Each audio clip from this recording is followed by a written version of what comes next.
সকলকে স্বাগতম জানাই স্টাডি ফর টপ চ্যানেলে। তো আজকের এই ভিডিওটার মধ্যে যে ভোটকর্মী রয়েছেন তাদের ভাতা বৃদ্ধি সম্পর্কিত যে একটা আর্টিকেল উঠে এসেছে, সেই আর্টিকেলটা নিয়ে আজকে বিস্তারিত ডিসকাশন করব।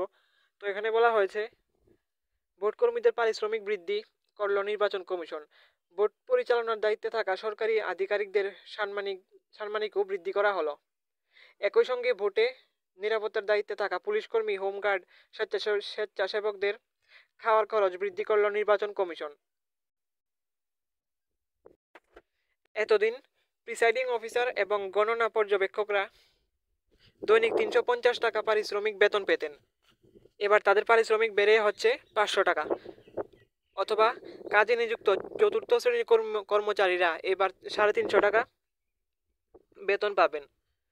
আগে তাদের একদিনের পারিশ্রমিক ছিল ২০০ টাকা। পারিশ্রমিক বাড়ছে ফ্লাইং স্কোয়াডের যে ফ্লাইং স্কোয়াডের সদস্য, তাদেরও পারিশ্রমিক বাড়ছে। মাইক্রো অবজারভার যারা রয়েছেন এবং ভিডিও মাধ্যমে নজরদারি চালানো ভোটকর্মীদেরও যে বৃদ্ধি করা হয়েছে, তারাও বর্ধিত ভাতাটা পাবে। তারপর এতকাল ভোটের দিনে নিরাপত্তার কাজে মোতায়েন করা পুলিশকর্মী, হোমগার্ডরা খাওয়ার খরচ হিসেবে ১৫০ টাকা পেত। এবার তারা এই বাবদ ৫০০ টাকা করে পাবেন।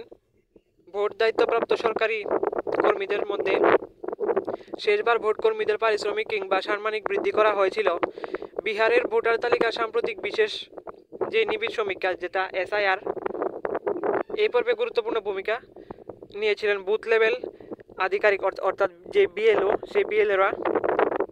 আগামী দিনে দেশের প্রতিটি রাজ্যেই পর্যায়ক্রমে সংশোধিত ভোটার তালিকা প্রস্তুত করার উদ্দেশ্যে SIR চালু করা হবে বলে জানিয়েছে জাতীয় নির্বাচন কমিশন। তো এখানে বলা হয়েছে যে ভোটকর্মীরা রয়েছেন, যেমন BLO, তারপর যে ভোটের সঙ্গে যে যুক্ত থাকেন, তাদের যে পারিশ্রমিকটা ডেইলি বেসিসে যে তারা পারিশ্রমিক পেতেন, সেই পারিশ্রমিকটা ৩৫০ থেকে বাড়িয়ে ৫০০ টাকা করা হয়েছে।